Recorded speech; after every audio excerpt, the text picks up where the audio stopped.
बताया जाता है कि आज जरासंध ने कहा प्रभु जो तुम्हें चाहिए वो मांग लो।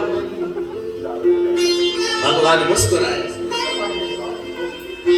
और भगवान मुस्कुराते हुए कहने लगे, ए जरासंध अगर देना चाहता है तो हमें इतना सा दे दे। बोले क्या कि अहम त्रयो युद्धम याचनम करो, हम तीनों में से युद्ध कर ले। क्या कर ले? अगर देना चाहता है तो हम तीनों से युद्ध कर ले भैया। बोले तीनों से युद्ध किससे करना चाहता है? अब जरासंध समझ गए कि तुम ब्राह्मण नहीं हो, क्योंकि ब्राह्मण कभी युद्ध की याचना नहीं करता। ब्राह्मण तो याद करना, शास्त्र की याचना करता है, शास्त्रार्थ करता है, और शस्त्र चलाने का काम तो केवल क्षत्रियों का है भैया। जरासंध बोले अब सच्ची सच्ची बता तुम कौन हो तीनों? तुम ब्राह्मण नहीं हो? अच्छा एक बात और बताओ, जब हमारे घर में कोई ब्राह्मण आवे या कोई संत आवे तो भोजन कराने के बाद इसको दक्षिणा दी जाती है, जो अपने मन में श्रद्धा होती है। और याद रखना, जरासंध भी तो पूछ रहा है कुछ मांग लो, कुछ मांग लो, कुछ मांग लो। ये तो भगवान की बड़ी कृपा हो गई है कि आजकल ब्राह्मण मांगते नहीं है। पहले उनको बिना मांगे दिया जाता था। आज बार बार जरासंध ने कहा मांग लो मांग लो, तो युद्ध की याचना की। तो जरासंध बोले कौन हो तुम? तो भगवान कृष्ण कहते हैं मैं द्वारिका वाला कृष्ण हूं। बोले अच्छा वही भगोड़ा जो कुरुक्षेत्र को, रणभूमि को छोड़ के भाग गया, मथुरा से छोड़ के भाग गया। बोले अच्छा क्या? तो भाई देखो, जो एक बार युद्ध छोड़ के भाग जाता हमसे युद्ध नहीं करते। बोले तो ऐसा कर तुम अर्जुन से युद्ध कर ले। जरासंध बोला जो अर्जुन हमारी टक्कर का नहीं है। जब भी युद्ध दो पहलवानों में होता है तो बराबर की टक्कर वालों में होता है। तो मुझे टक्कर वाला चाहिए तो ऐसा कर तेरे लिए भीम है, भीम से युद्ध कर ले। भीम में जरासंध में घमासान युद्ध हुआ, और युद्ध होते होते कि सप्तमिंशम युद्धम करोति, 27 दिनों तक युद्ध चला। 27 दिनों तक युद्ध चला जरासंध और भीम में। किसमें? जरासंध भीम में 27 दिनों तक युद्ध चला। और 27वें दिन जरासंध ने भीम की हड्डी हड्डी तोड़ दी महाराज। और 27 की रात्रि को आज भीम करा रहा है, रो रहा है, दर्द हो रहा है। अच्छा पहले नियम के युद्ध होते थे।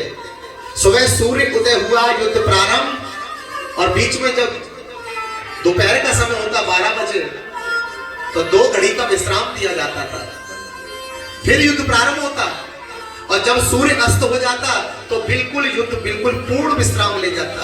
और जो जरासंध भीम से युद्ध करता था वही जरासंध रात्रि में उनके भोजन की व्यवस्था करता था। देखो कैसे नियति का युद्ध है? अब तो कोई नियम ही नहीं रहा, कायदा भी नहीं रहा। एक बात बताओ, पहले नियम से युद्ध होते थे, और आजकल तो केवल जिद एक है कि जे अकेलो वो कम ले जाओ, जब कब जा सीटा है तुम महाराज। है ना, मौका देखता कि कब ये अकेलो मिल जावे और कब जाए फिर भी गोली में उड़ा दो। हाँ, लेकिन पहले नियम से युद्ध होते थे। श्री सुखदेव जी राजा परीक्षित से कहते हैं, राजन आज रात्रि में आज भीम हो रहा है तो भगवान कृष्ण आए। आप लोग कहते ना कि भगवान हमें नहीं मिलता, और मैं कहता हूं कि भगवान तुम्हारे पास रोज डेली आते हैं महाराज। पूछो कैसे? अनुभव से। जब कोई व्यक्ति इतना हार जाता है काम करते करते सुबह से शाम तक कि रात्रि में चारपाई पे पड़ जाता है, बेड पे पड़ जाता है, फिर पत्नी कहते खाना खा लो जी। बोले अब मेरे पास ताकत नहीं है, मैं थक चुका हूं, यही 2 रोटी दे दो, भोजन दे दो। सुबह से शाम तक काम करते करते व्यक्ति इतना थक जाता है कि वो किसी काम करने की सामर्थ्य नहीं रहती है। और जो कुछ खा पी करके वो व्यक्ति सो जाता है, 4-5 घंटे 2-4 घंटे सो लेता है, उसमें उसकी सारी थकान दूर हो जाती है। फिर दूसरे दिन फिर उसी काम को करने के लिए चल पड़ता है। ये एनर्जी कहां से आती है? जब तुम सो जाते हो ना हार थक करके, तो भगवान आते हैं और सिर से लेकर के पैरों तक तुम्हारी सारी थकान को दूर कर जाते हैं रात्रि में आकर के। याद रखना, आप उसका कभी भी अनुभव नहीं किया होगा आज तक। याद रखिए, प्रेम से बोलो जय जय श्री। लेकिन भगवान शंकर भी तो कहती है, लेकिन याद रखना, क्या पता बुढ़ापो आयो आयो नहीं आयो है? लेकिन कहीं कहीं चतुराई चलती है, लेकिन कहीं कहीं चतुराई चलने वाली नहीं है। एक बार ऐसा हुआ कि एक व्यक्ति बड़ा चतुर था महाराज। क्या था? बहुत बड़ा चतुर बनता था अपने मन में। एक बार उसने मन में विश्वास किया कि मैं ये देखूंगा कि भगवान ने संसार बनाने में क्या क्या कमी की है, और वो भगवान की कमी निकालने गया। अपने एक मित्र को पकड़ा, उसके हाथ में कॉपी पेन दे दिया, बोला चलो भाई हम भगवान की कमी निकाल लेंगे, क्योंकि अपने आप को चतुर समझता था। और चल पड़ा महाराज। चलते चलते एक गांव में पहुंचा, और एक गांव में एक वो होता है ना, जो ये पशुओं का, भैंसों का, गायों का जो गोबर होता है, उसको कंडा बना करके, क्या बोलते हैं, उपला, उपला बोलते हैं ना, उपला बना करके, और उपले को वो इकट्ठा करके ऊपर एक छान सी डाल देते थे पहले बड़े बूढ़े। Bittora, very good. क्या? बिटोरा। और बिटोरा के ऊपर होती थी फूस की छान पहले। आज में कौन देखता है, कौन बनाता है? तो वह फूस की छान पे एक कद्दू की बेल लटकी थी महाराज। कद्दू समझ रहे हो? काशी फल, कद्दू की बेल थी, और उसमें एक बहुत बड़ा कद्दू लटका हुआ था। तो भगवान, उस चतुर आदमी ने अपने मित्र से कहा, देख भगवान की पहली गलती। बोले क्या? इतनी छोटी सी बेल है और इतना बड़ा फल लटका दिया, बेचारी बेल क्या करेगी? इसके वजन को कैसे सहेगी? इसके भार को कैसे सहेगी? देखो भगवान को दया नहीं आई, भगवान ने इतनी बड़ा फल इस छोटी सी बेल पर पटक दिया। पहली गलती लिखो भाई भगवान की। उसके मित्र ने पहली गलती लिख ली। बोला ठीक है, आगे चले। आगे चले तो एक पेड़ आम का था बहुत बड़ा, और उस पर छोटे छोटे आम लटके थे, कच्चे हरे हरे आम। कैसे आम? हरे हरे आम लटके थे। अच्छा, हरा आम जो होता है कच्चा, वो टाइट बहुत होता है, टूटता नहीं है। उसने कहा अपने मित्र से, देख भगवान की दूसरी कमी, इतना बड़ा वृक्ष, इतना बड़ा पौधा, उसमें छोटे छोटे फल लटका दिए। अरे इसमें बड़ा फल लटकाना चाहिए, उस बेल पे छोटा फल लटकाना चाहिए, जिसकी जैसी सामर्थ्य वैसा करना चाहिए। भगवान ने सोची कि लाला ये कमी निकालो, जाको थोड़ा सा दंड देना चाहिए। एक हवा का झोंका चला और कच्चा आम टूट के उसकी नाक पे गिरा। उसकी नाक दुचल गई, फट गई महाराज, और वो मूर्छित हो गया, गैरों से गिर पड़ा। अब वो मित्र घबरा गया कि डॉक्टर बुलाऊं, कि वैद्य बुलाऊं, कि हकीम बुलाऊं, और महाराज बड़ा परेशान हो गया है। धीरे धीरे उसको होश आने लगा। बोले ऐसा कर, मत डॉक्टर को बुला, मत वैद्य को बुला, ऐसा कर जो हमने दोनों गलतियां लिखी थी उस गलती को काट जल्दी। बोले क्यों? ये तो छोटा फल था, अरे कद्दू जैसा बड़ा फल होता तो मेरा तो राम नाम सत्य हो जाता, मैं तो बढ़ जाता। तो याद रखना, भगवान जो करता है वो अच्छा करता है, लेकिन हम उसमें कमियां निकालते हैं। हमें कभी भी भगवान में कोई कमी नहीं निकालनी चाहिए। कभी हमारी बुद्धि का है, दोष हमारी बुद्धि का है, जो हम भगवान की लीला नहीं समझ पा रहे, जो भगवान के दृश्य को नहीं देख पा रहे।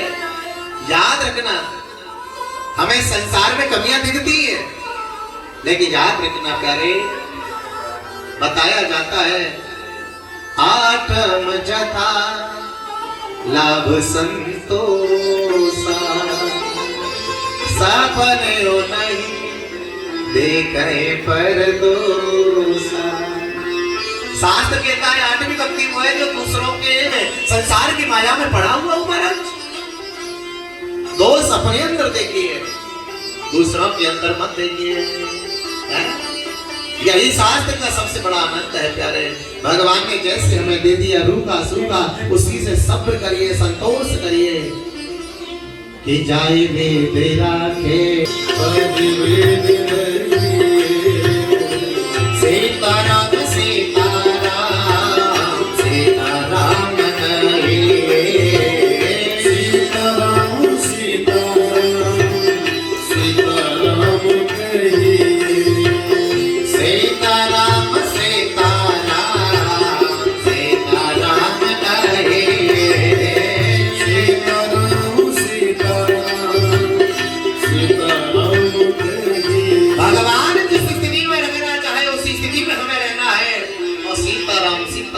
रहना है। कभी दूसरे पे दोष मत देखो प्यारे, अपने धन से संतुष्ट रहो।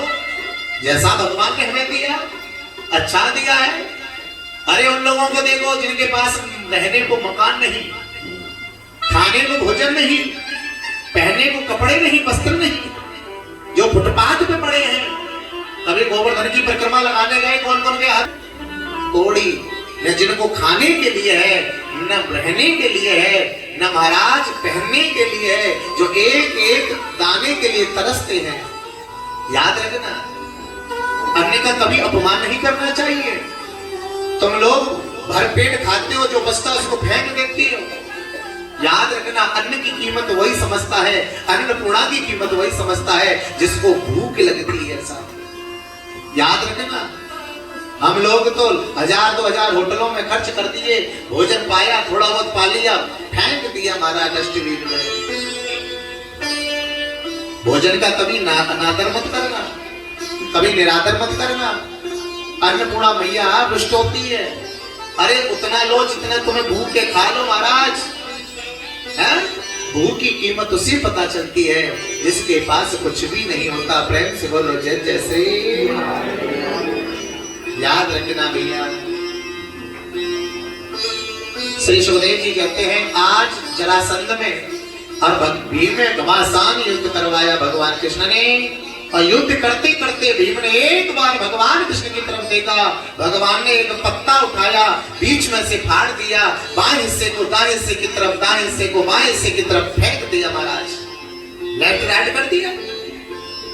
भीम समझ गए। भीम ने जरासंध की टांग पे टांग, पैर पे पैर रखा और बीच में से फाड़ दिया और उसको दाएं बाएं हिस्से की तरफ फेंक दिया महाराज।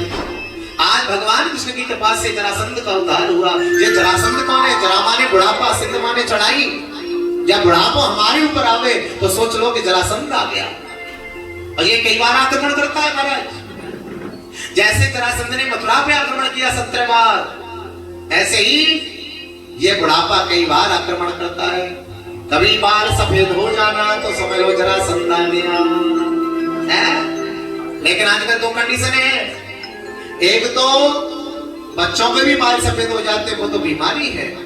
लेकिन उम्र के हिसाब से अगर बाल सफेद हो जाए 50 साल के बाद तो सोच लो कि जरासंध आ रहा है। कौन आ रहा है? जोर से बोलो, जरासंध। लेकिन आजकल लोग बड़ा चतुर है। जैसे थोड़े से बाल सफेद हुए, वाइल्ड हुए, तुरंत ब्यूटी पार्लर में जावे, डायमंड गोदरेज काली मेहंदी लगा के टक चका चका जा महाराज। लेकिन इशारा नहीं समझता। याद रखिए, जिस दिन काल का डंडा सिर पे पड़ेगा उस दिन हमें संसार छोड़ के जाना पड़ेगा। इसलिए श्री सुखदेव जी कहते हैं कि हरि नाम नहीं तो जीवन।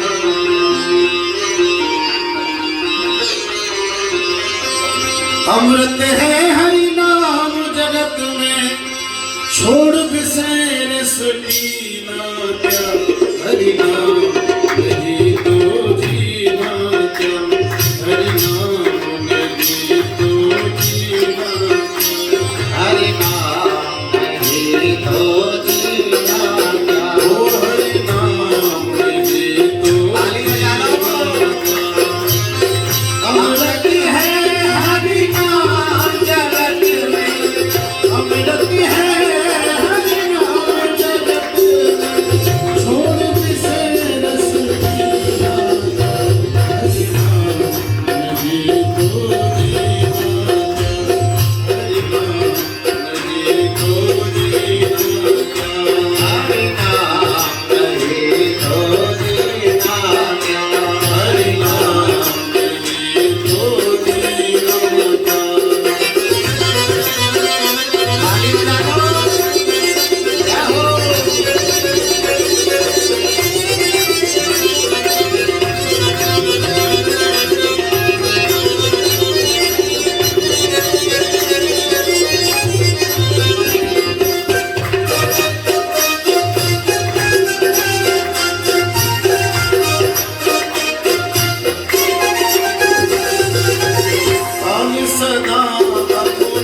सुखदेव जी राजा परिचित को कथा सुना रहे थे तो 2 बार समाधि लगी थी सुखदेव की। कितनी बार?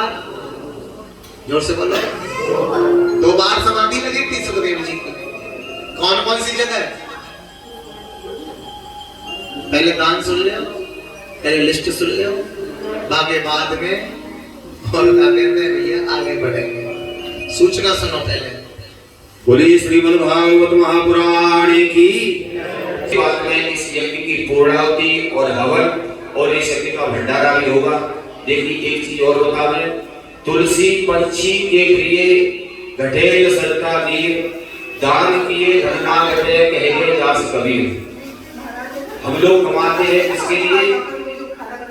अपने शरीर के लिए, लेकिन हमारे शास्त्र कहते हैं धन की 3 गति होती है, दान भोग और नाश। इस शरीर से जितना हो सके धर्म पूर्वक धन कमाइए और उस धन में से दशांश दान करिए। कहाँ? किसी तीर्थ क्षेत्र में जाकर के। कई कथा हो रही, शास्त्री ने आपको विदित भी कराया था और आप YouTube चैनल के माध्यम से संस्था का नाम पढ़ रहे होंगे, सुन रहे होंगे, देख रहे होंगे। श्री दाऊ गोपाल फाउंडेशन ट्रस्ट के नाम से संस्था है महाराज जी की। ये संस्था भी भारत में सनातन धर्म के लिए अनाथालय में, गौशाला में, देवालय में, गरीब ब्राह्मणों को पढ़ाने में, किसी गरीब को आर्थिक सहयोग करने में, किसी गरीब कन्या का विवाह करने में ये संस्था भी बढ़ चढ़ के कार्य करती है। और महाराज श्री इस संस्था के संस्थापक हैं, हमारे श्री गौतम जी इस संस्था के संस्थापक हैं, जो इस संस्था की है। बोलो कृष्ण भगवान की जय। जय श्री। एक बार जोर से बोलना पड़ेगा जय जय श्री। और जोर से बोलो जय जय। अच्छा एक बात बताओ, कथा कहाँ चल रही थी ये बताओ? कहाँ छोड़ी थी? कहाँ परिचय थी? जरासंध यही छोड़ी थी जरासंध। सुशीला का नाम सुशीला पड़ा, सत्या का नाम सुशीला पड़ा। बंधु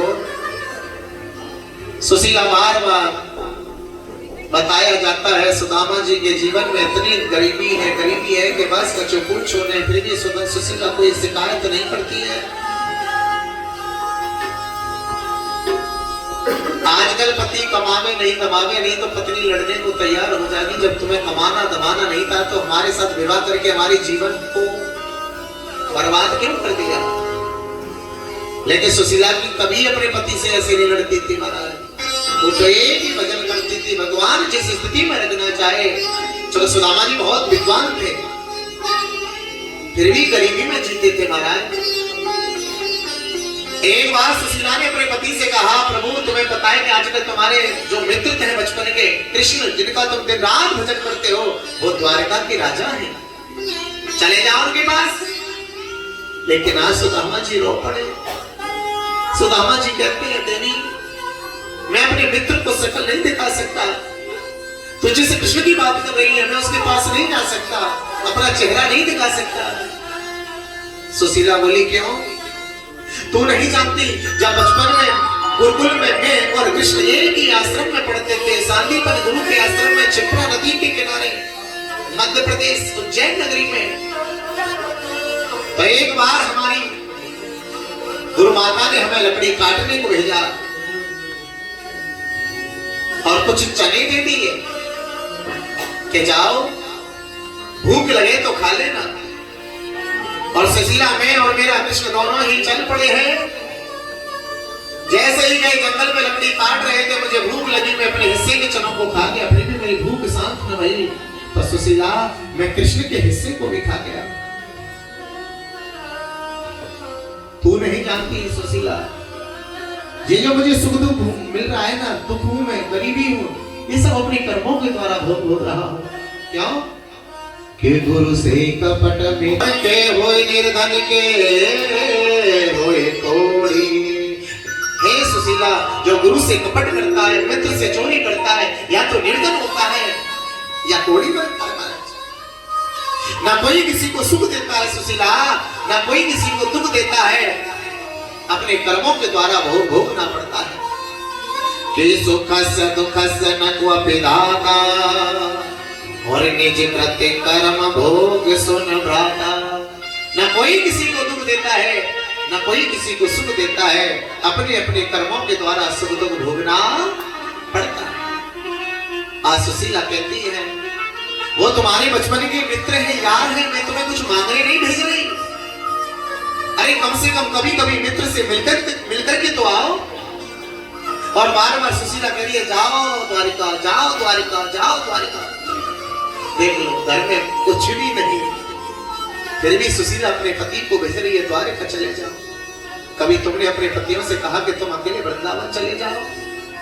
नहीं कहा। सुशीला से सीखो, पत्नी जावे चाहे न जावे, लेकिन पति को जरूर भेजे। जो पति तीर्थों में दान पुण्य भजन पूजा पाठ करता है, उसका आधा हिस्सा तो पत्नी घर बैठे भोग लेती है, याद रखना। वैसे तो दोनों जोड़ा से जाओ तो और खुशी की बात है। अगर पत्नी में दोनों में से एक को जाना पड़े तो पत्नी का धर्म है कि वो अपने पति को भेजे। जो पति तीर्थों में दान करेगा पुण्य करेगा, उसका आधा हिस्सा तो पत्नी घर बैठे भोग लेती है। क्योंकि पत्नी का दूसरा नाम है अर्धांगिनी, आधे पुण्य का साझेदारी हो जाती है साहब। ये जीवन का सार है।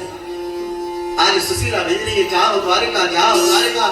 अच्छा एक बात बताने कि अन्य क्षेत्रे कृतम पापम और तीर्थ क्षेत्रे विनश्यति। जो तुमने अन्य क्षेत्र में पाप किया है, तुम्हारा तीर्थ में जाने से वो पाप नष्ट हो जाता है। जो भी हम पाप करते हैं ना, वो तीर्थों में जाने से नष्ट हो जाता है। लोग तीर्थों में क्यों जाते हैं? वृंदावन क्यों जाते हैं? अयोध्या क्यों जाते हैं? काशी क्यों जाते हैं? बड़े बड़े तीर्थों में जाते हैं, क्यों? क्योंकि जो भी हम जीवन में पाप करते हैं वो तीर्थों में जाने से नष्ट हो जाता है। बाकी एक बात बताओ, तीर्थ क्षेत्रे कृतम पापम, और जो व्यक्ति तीर्थों में पाप करता है उसे फिर भोगना पड़ता है। नहीं समझ में आया? संसार में पाप करोगे तीर्थों में जाके नष्ट होगा, लेकिन तीर्थों में तुमने पाप किया तो वो तुम्हें भोगना पड़ेगा, उसको कोई टालने वाला। इसलिए शास्त्र कहता है जब भी तीर्थों में जाओ तो सोच समझ के जाओ। भगवान से ये प्रार्थना करो कि हे प्रभु हमसे कोई पाप ना हो जाए, हमसे कोई अपराध न हो जाए, हमसे कोई गलती न हो जाए। हे गोविंद हमें क्षमा करना, याद करना। ऐसे अगर भगवान से तुम प्रार्थना करोगे तो भगवान तुम्हें क्षमा दान जरूर देगा। प्रेम से बोलो जय जय श्री। अरे जो हो गया सो हो गया, उसे छोड़िए। टेंशन करने से क्या होगा? टेंशन नहीं, केवल चिंतन करो।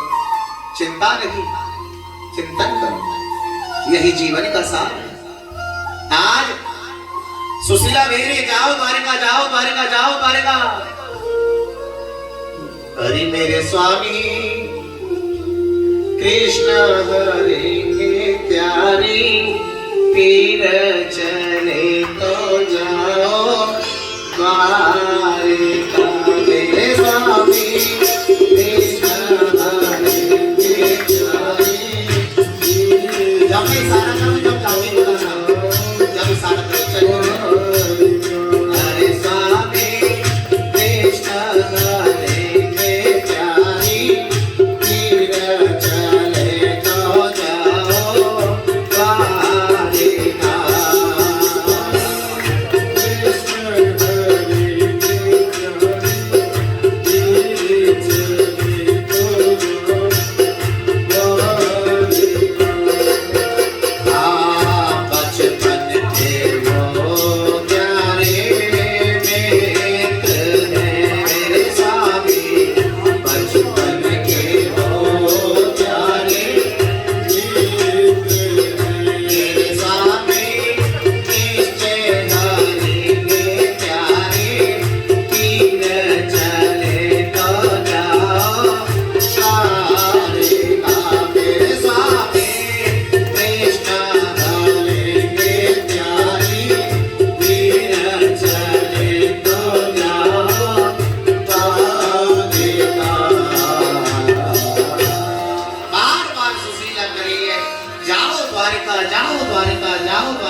सुदामा जी कह रहे द्वारका जाऊं तो जाऊं, पहली बार मित्र के पास जा रहा हूं तो कुछ लेकर के जाना चाहिए, खाली हाथ जाना ठीक नहीं है।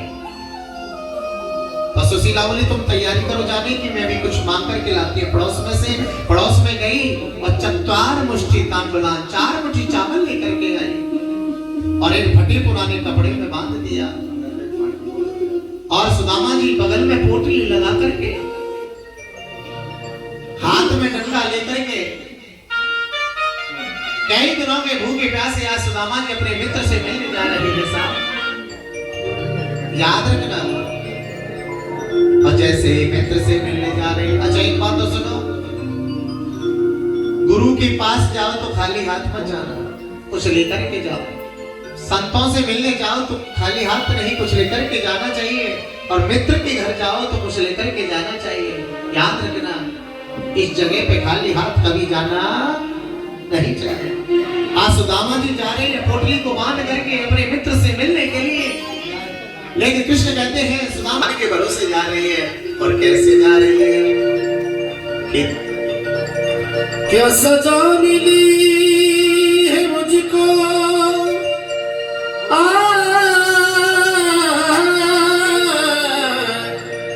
क्या सजा मिली है मुझको तेरी दोस्ती के पीछे, दर दर भटक रहा हूँ तेरी दोस्ती के पीछे, दर दर भटक रहा हूँ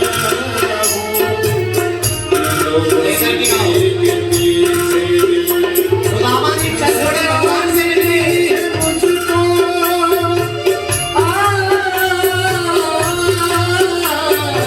क्या सजा मिली है मुझको तेरी दोस्ती के पीछे, दर दर भटक रहा तेरी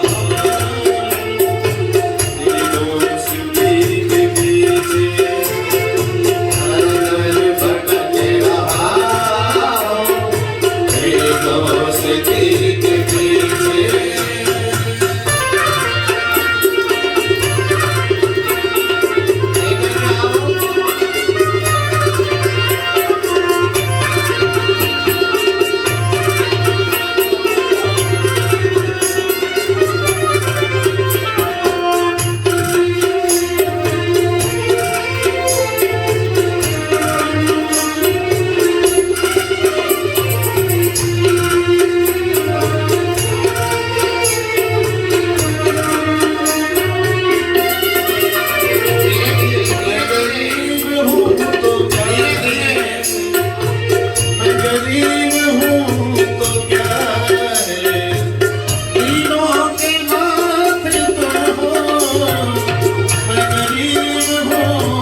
दर दर भटक रहा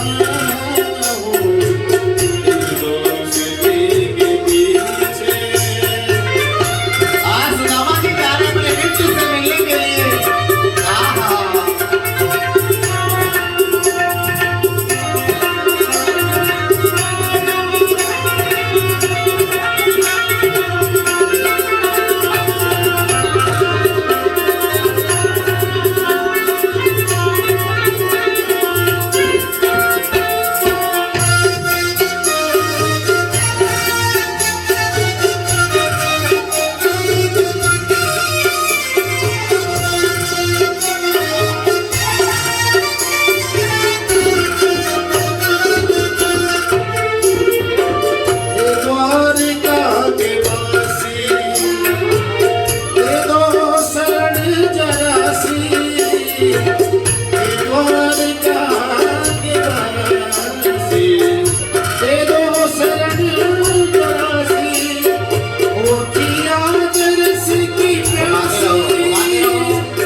चलते चलते सुबह से शाम हो गई। एक जगह सुदामा जी बैठ गए।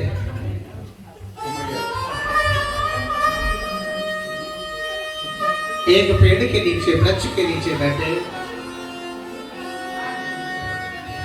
और सुदामा जी को बैठे बैठे नींद आ गई और वो सो गए महाराज। भगवान कृष्ण ने योग माया से कहा कि सुदामा को उठा करके मेरे द्वारिका के निकट सुला दो। आज योग माया आई और सुदामा को उठा करके द्वारिका के निकट सुला दिया। जब सुदामा जी की आंख खुली, सुदामा जी बैठ गए और जब सुदामा जी ने देखा कि भैया यहाँ तो बड़े बड़े महल खड़े हैं, आंख फाड़ फाड़ के देख रहे हैं सुदामा जी महाराज। अब जब सुदामा जी आंख फाड़ फाड़ के देख रहे हैं तो सुदामा जी खड़े हुए और किसी से पूछा भैया ये कौन सी नगरी है? किसी ने कहा ये द्वारकापुरी है। इनको तो बैठा दो डायरेक्ट, बच्चों को बैठा दो, सभी बैठो, बीच में कोई खड़ा नहीं है, बैठ जाओ। और जैसे ही सुदामा ने पूछा कि कौन सी नगरी है, बोले द्वारकापुरी है। भैया द्वारकापुरी को राजा तो मेरो कृष्ण है, आखिर बात को महल कहाँ है? किसी ने कहा जाओ चले जाओ, जो सबसे बड़ा महल है वो उसी का है महाराज। और सुदामा जी चलने लगे हैं। सुदामा जी चलते चलते द्वारका के महलों में पहुंचे और जैसे ही महलों में पहुंचे दो द्वारपालों ने रोक लिया। द्वारपालों ने रोक लिया, रे कहां जा रहे हो? बोले अपने मित्र से मिलवे को जा रहा हूं भैया। अरे तुम्हें कछु लेना हो तो हमसे मांग लो। लेकिन सुदामा जी कह रहे हम कछु लेवे को नहीं आए भैया, हम तो अपने मित्र से मिलवे को आए हैं। बार बार सुदामा जी हट कर रहे हैं और बार बार द्वारपाल उनसे कहते हैं कि तुम अंदर नहीं जा सकते हो। लेकिन बार बार सुदामा जी कहते हैं भैया, एक बार सुदामा ने कहा उनसे जाकर के तो बोलिए। और सुदामा ने द्वारपालों से क्या बोले कि कह देना, कि कह देना मुरली वाले से तेरा यार सुदामा आया है। कि कह देना, और कैसे कहना है? कि कह देना मुरली वाले से तेरा यार सुदामा आया है। कह देना मुरली वाले से तेरा यार सुदामा आया है। वो कह देना मुरली वाले से तेरा यार सुदामा आया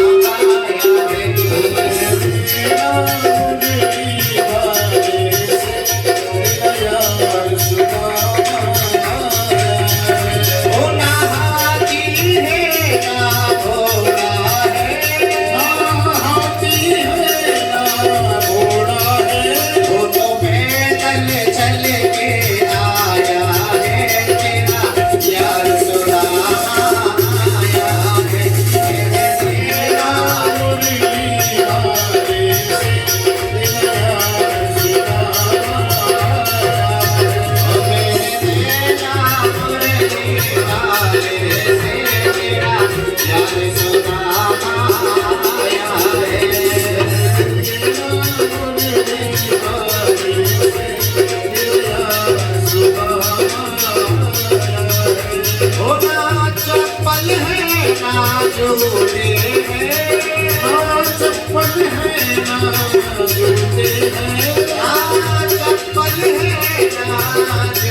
आया है तेरा यार सुदामा आया है तेरा दीवाने से तेरा सुदामा आया है। ओ ना पगड़ी है ना जामा है, पगड़ी है ना जामा है, ना पगड़ी है ना जामा है, ओ ना पगड़ी है ना जामा है, वो तो फटी धोती में आया है तेरा यार सुदामा आया है तेरा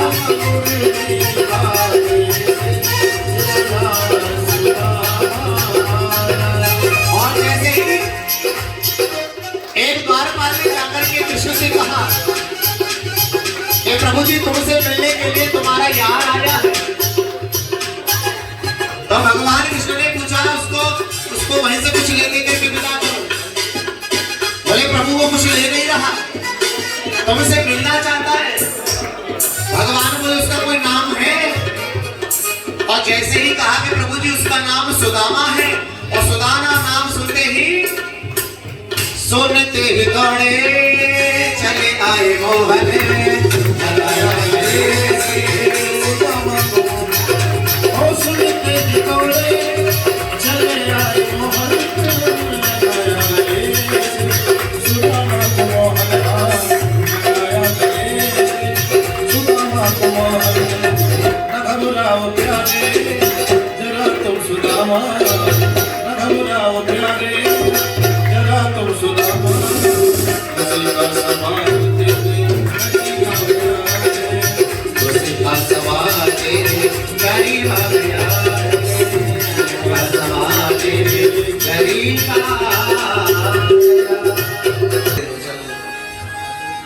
चरण धोएंगे तो रेडीमेड मामला है, थाली नहीं है क्या? और जैसे ही अपने मित्र के पैर धोने लगे हैं, ये देखे सुदामा की दीन दशा, करुणा करके करुणा निधि रोए, और पानी पर हाथ को हाथ छुओ नहीं, और नैनन के जल सो पर धोए। इन बच्चों को बैठा दो, सामने वाला को देखिए। आज अपने आंखों में आंसुओं से ही चरणों को धो डाला है महाराज।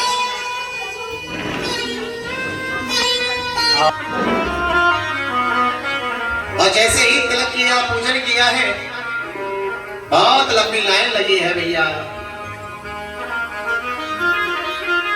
पूजन करने लगे हैं द्वारकाधीश, सभी रानियों ने पूजन किया है। और जैसे ही रानियों ने पूजन किया है, श्री सुखदेव जी राजा परीक्षित से कहते हैं कि आज भगवान कृष्ण हम कुछ मिठाई खिलाओ भाई, बड़ा मिष्टान खिलाओ, मिष्टान कर दो थोड़ा। सब बेचारे कई दिन के भूखे प्यासे चल रहे हैं, कछु पेट में डल जाए तो कछु आनंद आ जाए। हाँ, एक लड्डू खवा दो अपने हाथों से।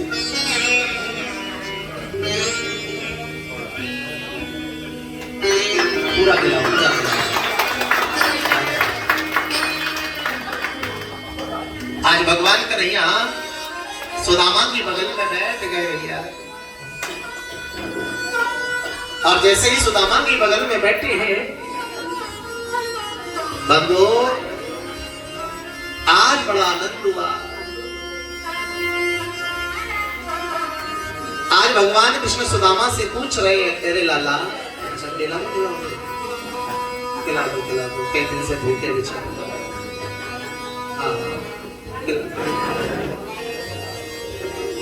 हाँ महाराज खाओ, हारे थक गए, बहुत दिन के भूखे चले आए रास्ता में। हाँ जल्दी जल्दी खा रहे, तुम खिलाओ महाराज अपने हाथों से। हाँ अपने हाथों से खिलाते रहो, अरे तुम्हारा मित्र है। हाँ और खिलाओ, और खिलाओ। खिलाओ खिलाओ राम